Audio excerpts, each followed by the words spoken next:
21세기 문화에 대해서 우리가 공부를 하겠는데요. 21세기 문화에 대해서 읽기와 쓰기, 읽기 쪽에서는 이제 신문화, 문화 현상과 관련된 어휘 및 표현을 익히고, 그 다음에 뭐 이건 다 똑같이 나오는 내용들입니다.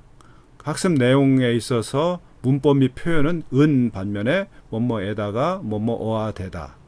읽기 활동은 신문화 현상에 대한 설명의 글 읽기. 그 다음에 쓰기에서는 당위성을 나타내는 표현을 익혀서 문장을 쓴다. 그 다음에 인터넷의 기능에 대해서 자기 주장과 근거를 나타내는 단락의 글을 쓴다. 이런 내용이 지금 제3과에서 우리가 다룰 내용이 되겠습니다. 먼저 이제 그림이 나옵니다. 그림이 나오는데 이제 이 그림을 가지고 교과서에서 뭐라고 얘기하고 있냐 하면, 다음은 현대 사회에서 볼 수 있는 새로운 문화 현상을 나타낸 사진들입니다. 사진이라기보다는 이제 그림이죠. 그림이 의미하는 현대인의 새로운 문화 현상이 무엇인지 이야기해 보십시오. 자, 한번 여러분의 의견을 한번 내가 들어보고 싶어요. 첫 번째 그림에 대해서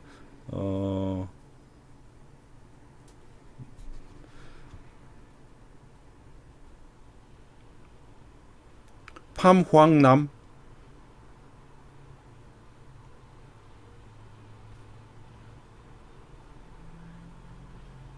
닌 판퀸 닌판 네네네네. 해보세요. 첫 번째 그림이 무엇을 얘기하려고 하는 것 같아요? 어, 스마트폰 이용. 아, 그렇죠. 스마트폰을 핸드폰을 이용하는 어떤 그런 그런 문화에 대해서 얘기를 하는 거죠. 네네. 지금 오늘날 그 한국에서 보면 젊은 사람들이 길을 걸어가면서도 계속 스마트폰을 해요. 그래서 좀 위험하기도 해. 심지어는 이 자동차들이 오고 하는 횡단보도를 건너가면서도 이걸 하고 그거에만 이렇게 정신이 빠져 있어요. 그런 현상이 지금 확실히 있습니다. 여기 이제 그림에는 이게 스마트폰이 아니라 피처폰, 자판이 밑에 따로 있고 이렇게 접어지는 폴더폰인데, 그런 걸 얘기하고 있는데 요즘엔 다 이게 스마트폰으로 바뀌었죠. 그 다음에 응웬 누 퀸, 그 다음 그림이요. 네.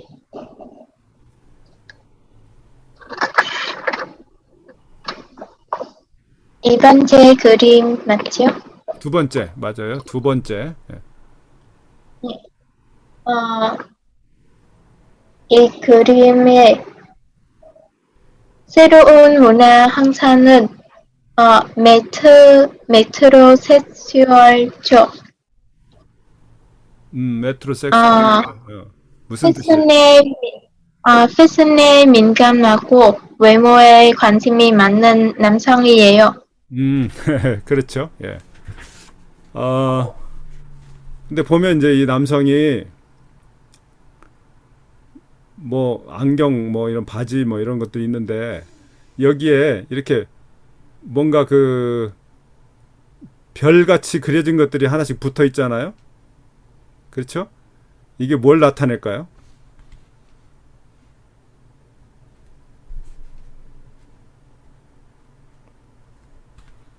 이게 이제 무슨 명품 이런 걸 말하죠. 명품.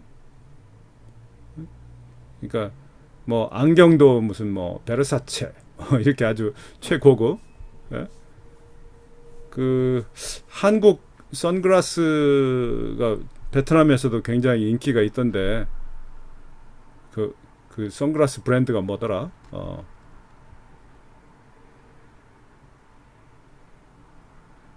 그리고 뭐 바지, 옷 같은 거 살 때도 아주 고급으로 사고, 그 이제 한국에서 특히 한국에서 명품 시계를 많이들 좋아를 해요. 명품 시계 좋아해서 직장에 가면 이제 같은 남자 직원들이 그 시기에 안 차고 있으면 조금 창피하다는 거예요.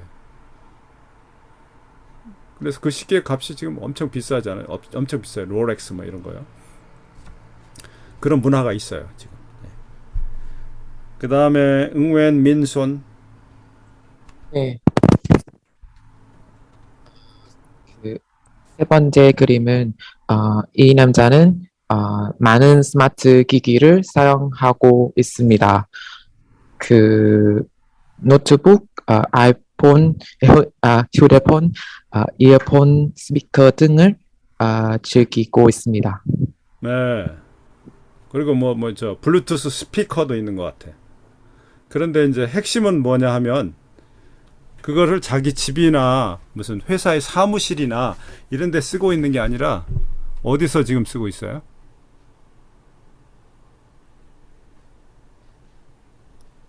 나무에 기대어 앉아 있죠. 어디 공원 같은 데 가 있는 거죠. 그렇죠? 예. 그러니까 이제 공간의 제약을 받지 않는다는 겁니다. 여기 가서도 업무를 볼 수 있고 저기 가서도 볼 수 있고. 한국에서 이 코비드 19 이 시대가 되어서 이렇게 직장에 출근하지 못하는 재택근무를 하는 때가 많이 있었거든요. 아직도 좀 재택근무를 하는 사람들이 있는 것 같긴 한데, 그럼 집에서 회사의 업무를 네트워크와 그에 연결된 컴퓨터로 처리할 수 있게 됐어요. 뭐 그렇게 아주 바람직한 것은 아니지만 그렇게 가능하게 됐어요. 그리고 이제 또 이런 것도 생겼어요. 회사에서 직원이 100명이다 그러면 이 100명들을 회사로 출근을 시키면 회사의 스페이스를, 공간을 100명이 들어올 수 있는 공간을 만들어 줘야 되거든요. 그럼 그걸 만드는데도 돈이 들어가고 그걸 유지하는 데 돈이 들어가니까 한 50명만 나올 수 있게 한다든지, 또 전국에 여러 군데 또 회사들 같은 지점들이 있으면 이 사람이 어디에 살든지 가까운 지점에 가서 일을 해도 된다. 그런 공유 오피스 이런 것들도 한국에 지금 나오는 개념이 됐어요. 네, 그 다음에 낭티바우투. 네, 네, 어, 이, 이 그림은, 이 여자가 요가 하고 있는 것 같습니다. 네, 뒤에는 나무가 있고, 그 옆에는, 건강식이 있습니다. 아마 그 건강에, 대한 관심이 있는 사람입니다. 예, 그렇죠. 네, 그러니까 지금은 이제 과거에는 음식이다 그러면 생존을 위해서 먹었거든. 생존을 위해서. 그거 먹어야, 음식이 풍성하지 않을 때는 그거 먹어야 사니까. 내 생각에 베트남은 사람들이 굶은 적은 없을 것 같아요. 워낙 농사가 1년에 막 3번씩도 되고 그러니까. 근데 한국에서는 막 1년에 농사 한 번밖에 안 되거든요. 그러니까 흉년이 나면 사람들이 많이 굶었어요. 옛날에는 그 음식을 먹는다는 건 생존을 위해서 먹었는데, 그러다가 이제 음식이 이제 식재료가 많아지면서 살이 많이 찌고 막 그렇게 됐거든요. 그러다 보니까 아니다. 건강을 위해서 음식을 먹어야 된다. 건강식. 그렇죠? 예. 건강식을 찾아. 우유를 마셔도 저지방 우유를. 그 다음에 밀가루 음식을 먹더라도 그냥 밀가루가 아니라 통밀, 호밀 이런 것들. 식이섬유가 많은 것. 그 다음에 필라테스나 이런 걸 하면서 또 이 요가를 하면서 몸의 어떤 상태를 잘 유지하려고 하는 그런 현상들이 있단 말이죠. 예, 잘 얘기했어요, 여러분들. 예. 그 다음에 2번 한번 볼까요? 현대 사회에 새롭게 등장한 문화 현상에 어떤 것이 있습니까? 여러분이 알고 있는 신문화 현상에는 어떤 것이 있는지, 그러한 문화 현상이 나타나게 된 배경은 무엇인지 이야기해 보십시오.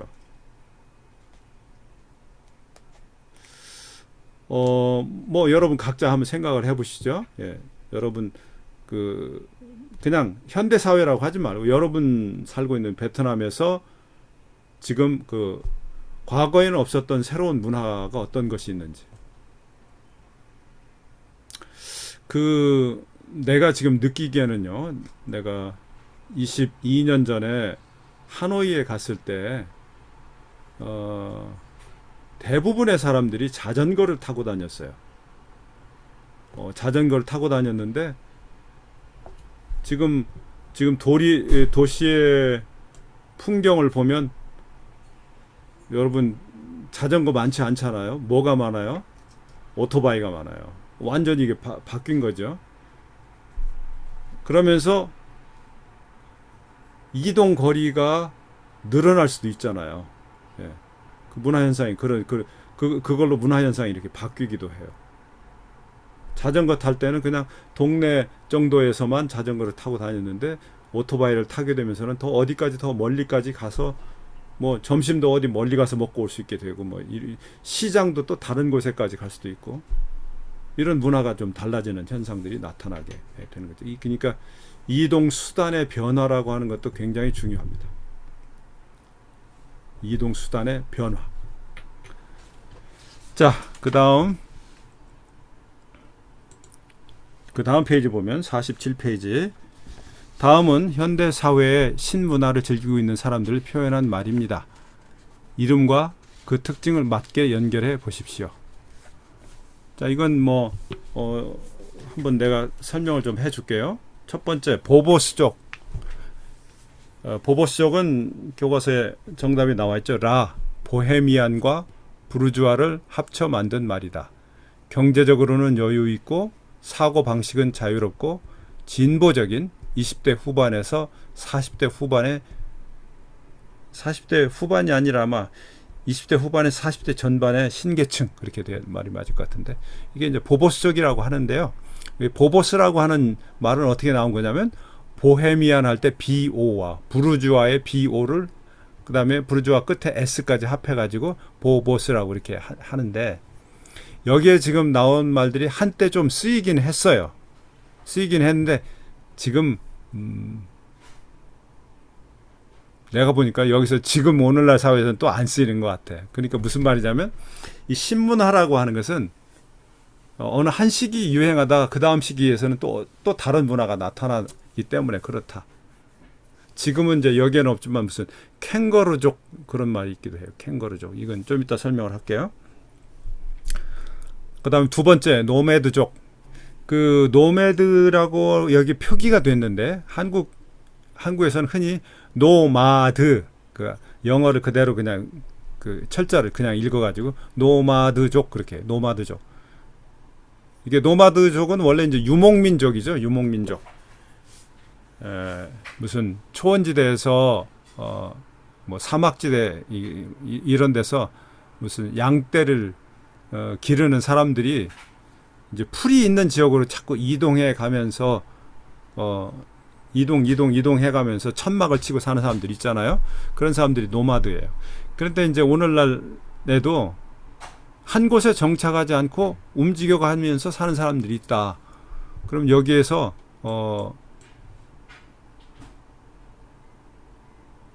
여기 R번을 보시면은 휴대폰, 노트북, PDA 등을 가지고 어디에 정착하지 않고 여기저기 옮겨 다니면서 일을 하는 사람들 이게 이제 말이 맞겠죠. 근데 지금 사실 여기에 PDA도 이제는 사용하는 사람이 없어요. 그렇죠? PDA라는 거 여러분이 아실지도 모르겠네. 조그마한 단말기. 근데 그걸 요새 다 휴대전화가 다 핸드폰이 다 하고 있잖아요. 운영체계가 다 있어요. 안드로이드 그 다음에 애플 iOS 이런 거 있어요. 그래서 그것만 있으면 어디 가도 돼요.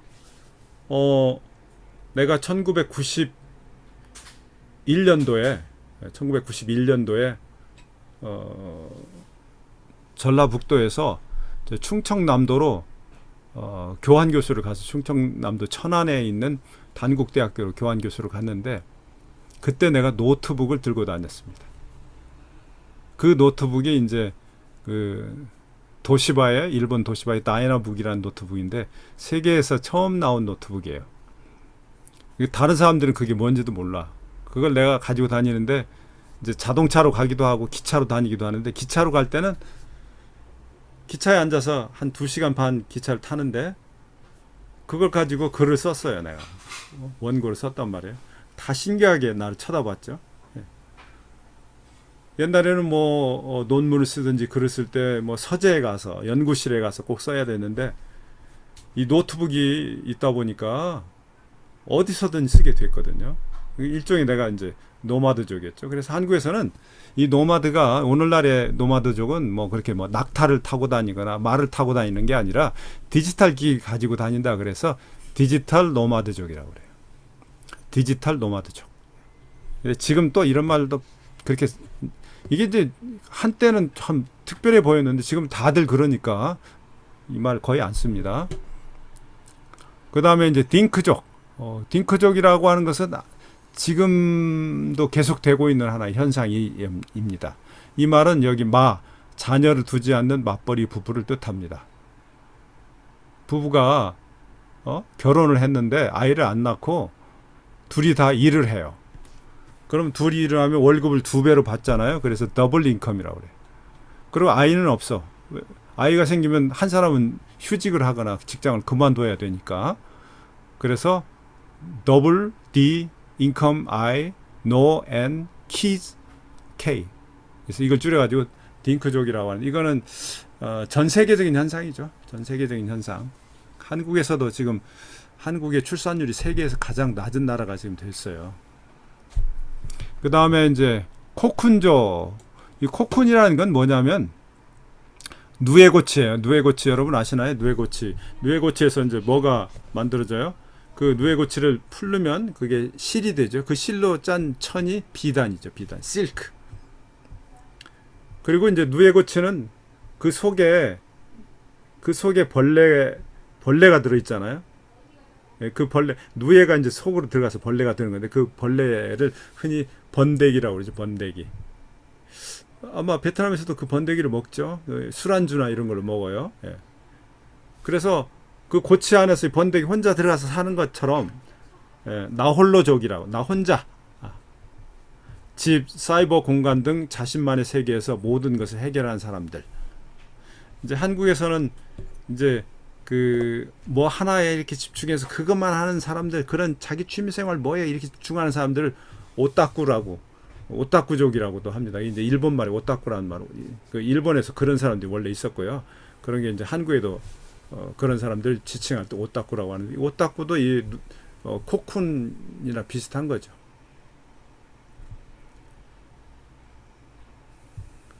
좀 정신적으로 조금 그 문제가 되는 경우도 있어요. 그런 경우에. 자, 그 다음에 웰빙족. 그 웰빙족은 빙이라고 하는 것은 존재 그런 뜻으로 명사로 되지만 어떻게 존재하는가? 웰빙하다. 웰빙. 잘 지내는 거야. 아주 럭셔리하게 아주. 그래서 그건 4번이죠. 경제적 여유를 바탕으로 삶을 즐기고 자연에 대한 관심과 함께 환경을 중요시하며 건강한 삶을 추구하는 사람들. 웰빙족. 아까 그림에서 마지막 여자가 여기에 해당을 하겠네요. 예, 웰빙족. 그 다음에 엄지족. 썸은 이 엄지죠. 엄지 뭐 할 때 써요? 핸드폰 자판 누를 때 쓰죠. 그러니까 이건 뭐 첫 번째 휴대폰을 이용해 문자 메시지, 게임, 무선 인터넷 등을 즐기는 신세대를 말합니다. 지금 뭐 이 신세대는 뭐 그 신세대뿐만 아니라 오늘날 사람들 모두가 다 그걸 하고 있죠. 다 엄지족이죠. 아이들이 식당에 가면은 아마 베트남에도 그런 현상이 있죠. 아이한테 핸드폰을 줘요. 그럼 아이는 그 핸드폰 만화 이런 걸 보느라고 조용히 있어. 깐난 아이들도 그래가지고 다음 거로 넘긴다고 이렇게 핸드폰에 이렇게 미는 거 있잖아요. 요걸 할 줄 안다는 거야. 뱃속에서부터 그걸 배워가지고 나온다는 거예요. 그래서 그런 현상을 born 디지털, 아예 디지털로 태어난 사람들이다 이렇게도 얘기를 합니다. 그 다음에 메트로섹슈얼족. 예, 패션에 민감하고 외모에 관심이 많은 남성 그랬네요. 남성인데도 패션에 민감하고 외모에 관심이 많고 뭐 화장도 하고 뭐 이런 사람도 있어 심지어는. 예. 그 다음에 디카족 그래서 뭐 이제 디지털 카메라를 가지고 다니면서 일상적 사진을 찍고 그것을 인터넷에 올려 공유한 사람들 그랬는데 이 디카족이 이제 이런 말이 없어졌어요. 왜? 핸드폰으로 다 하고 있잖아요. 핸드폰으로 사진을 찍으면 그 자리에서 바로 인터넷에 올릴 수 있잖아요. 그렇죠? 예. 그 채팅으로도 보낼 수 있고 뭐 페이스북이나 인스타그램에 바로바로 올릴 수가 있잖아요. 심지어는 동영상도 올릴 수가 있어요. 핸드폰만 가지고 있어요. 그래서 이건 이제 여기 나와 있는 것은 이제는 이제 구문화가 됐어요. 신문화가 아니라 구문화, 옛날 문화가 되어버렸어요. 근데 한 시기에 이런 시기가 있었다. 그리고 이 시기라는 것이 정말 빨리 변해가고 있어요. 지금 개인용 컴퓨터가 한국에서 처음 나온 것이 1983년, 1984년쯤 됩니다. 그때 1984년에 내가 전북대학교의 교수로 임용이 되어서 월급을 3달치를 들여서 개인용 컴퓨터를 샀어요. 3달치. 엄청난 돈이죠. 근데 그게 뭐 몇 년 쓰지도 못했어요. 또 새로 나오고 또 새로 나오고 또 새로 나오고. 처음에 8비트를 샀는데 그다음 16비트가 나오고 또 32비트 나오고 뭐 486, 586 뭐 지금은 또 엄청난 컴퓨터들이 나와 있죠. 그런데 나는 그 사이에 정말 수십 대의 컴퓨터를 썼는데 그냥 남겨놓았어요. 버리지 않고. 내가 가진 꿈 중에 하나가 컴퓨터 박물관을 만드는 것입니다. 불과 한 40년도 안 됐는데 불과 40년도 안 됐는데 원시시대 유물 같아. 내가 처음 산 컴퓨터가 바로 그런 존재예요. 그게 내 방에 저 위에 있어요. 여러분들 나중에 한번 보여줄게요. 예. 그래 지금 그 귀한 물건이 됐어요. 귀한 물건이 되다 보니까 그걸 팔면은 돈을 많이 받는다고 하더라고요. 예. 예. 자, 다음 문장에서 밑줄 친 단어의 의미를 추측한 후 정확한 의미를 확인해 보십시오. 자, 이거 우리 계속 연습을 하고 있는 거죠. 그러니까 이제 의미를 추측하라고 하는 것은 이 문맥을 통해서 그 다음에 그 내용에 들어가 있는 단어들의 어떤 구성을 통해서 이 의미가 무엇인가 이렇게 추측을 하고 그것을 사전을 통해서 찾아봐야 되겠죠. 사전으로 찾을 때는 당연히 이 기본형, 원형 가지고 찾아야 되니까 그런 능력이 있어야 됩니다. 자, 1번. 최근 네티즌들에게 최고의 화제거리로 떠오르는 이야기는 인기 영화배우의 열애설이다. 네티즌이란 말은 이 말도 이제 지금 거의 안 씁니다만 모든 사람이 다 네티즌이 되니까 이번에 이 말을 특별히 안 써요. 네티즌은 뭐냐면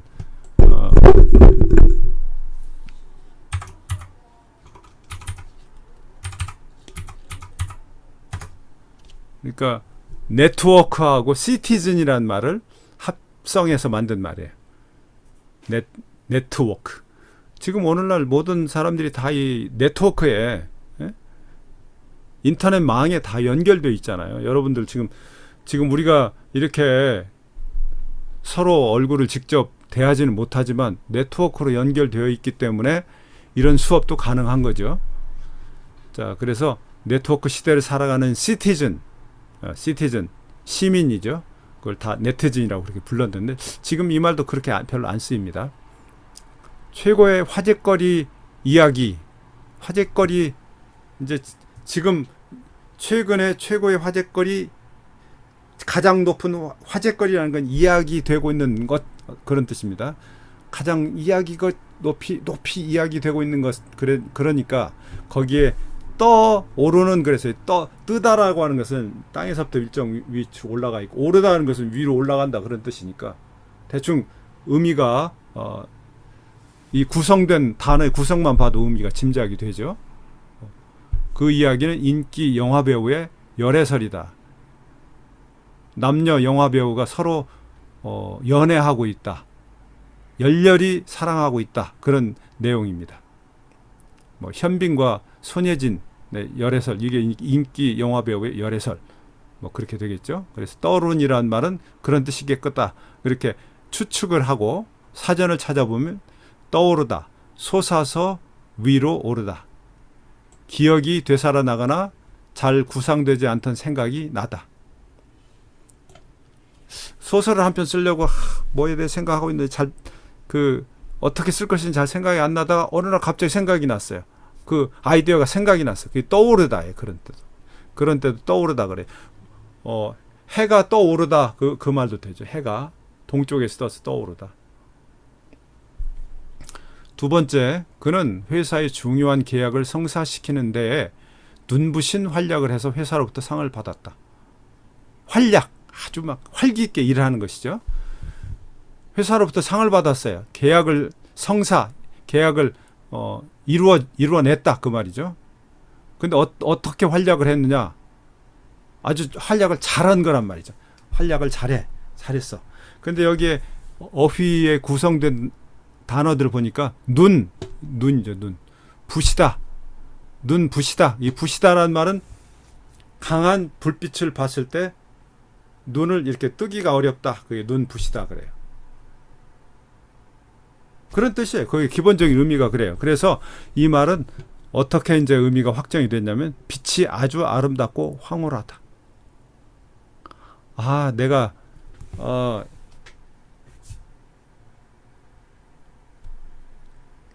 호치민 일군의 그 성당 앞에서 한국에서 그 관광으로 온 사람들을 봤는데 그 중에 영화배우 누구가 있더라고요.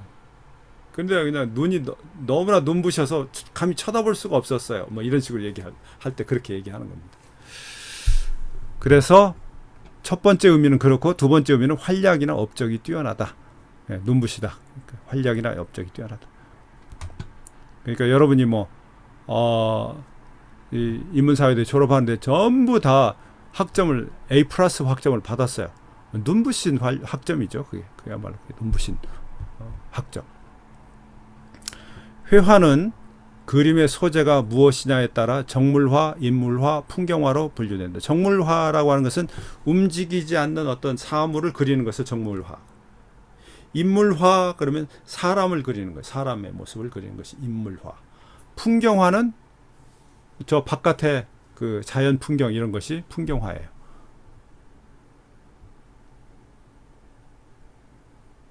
그래서 세 가지 종류가 있어요.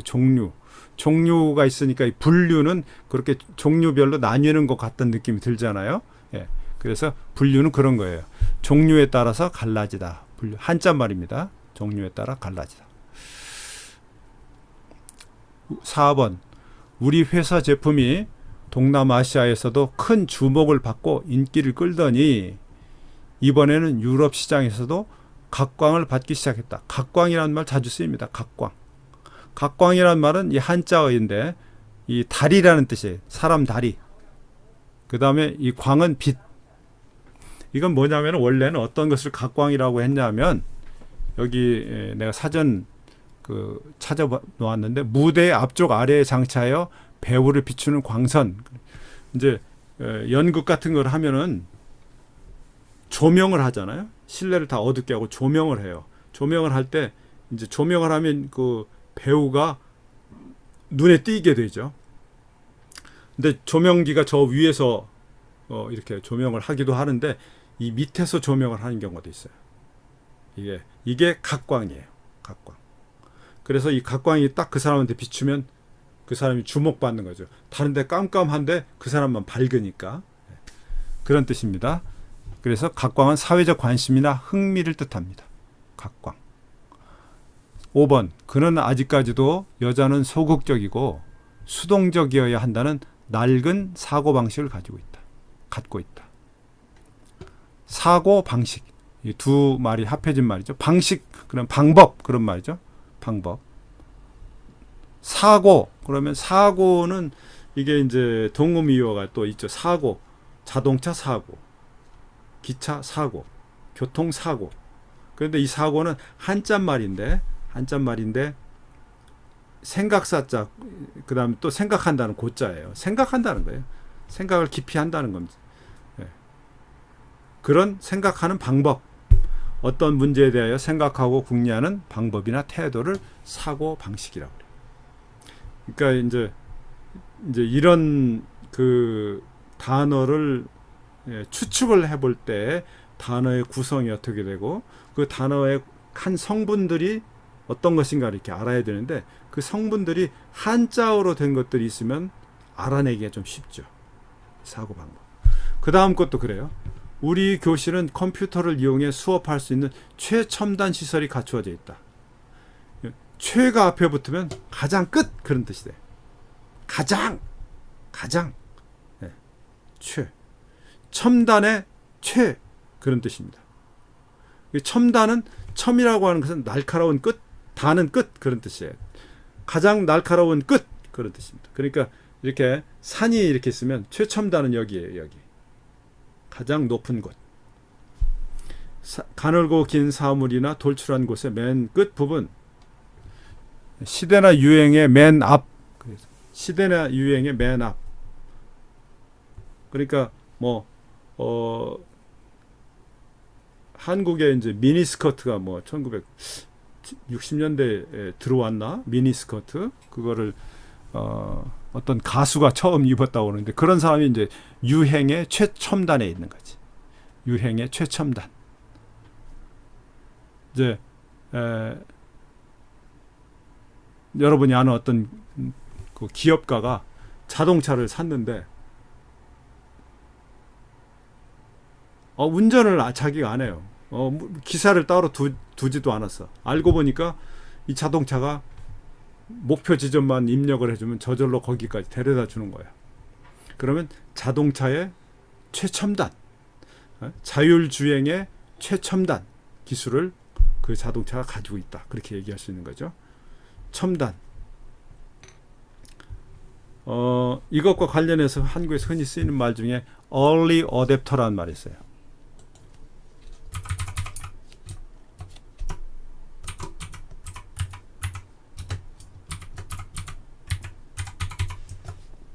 early adapter 영어 단어인데 이제 새로운 특히 이제 그 스마트 기기, 전자기기 이런 걸 말합니다. 새로운 기기가 나오면 그걸 꼭 사야 돼. 그걸 꼭 써봐야 돼. 남들보다 앞서서. 아마 여러분 중에도 그런 학생들이 좀 있겠죠. 물론 이게 이렇게 하려면 경제력이 있어야 되겠죠. 경제력이 있어야 돼요. 아르바이트를 많이 한다든지 아니면 부모님이 용돈을 좀 많이 보내준다든지 해야 그게 가능하겠죠. 나도 한동안은 이 얼리 어댑터였어요. 그러니까 아까 얘기한 것처럼 1984년도에 한국에 처음 나온 컴퓨터를 내가 샀고 몇 년 뒤에 또 노트북을 또 세계에서 처음 나온 노트북을 샀고 이거 얼리 어댑터죠. 얼리 어댑터. 그리고 그런 사람들이 이제 첨단을 달린다. 첨단을 달리고 있다. 그렇게도 표현을 합니다. 자, 여기까지 하고 두 번째 시간 여기까지 하겠습니다.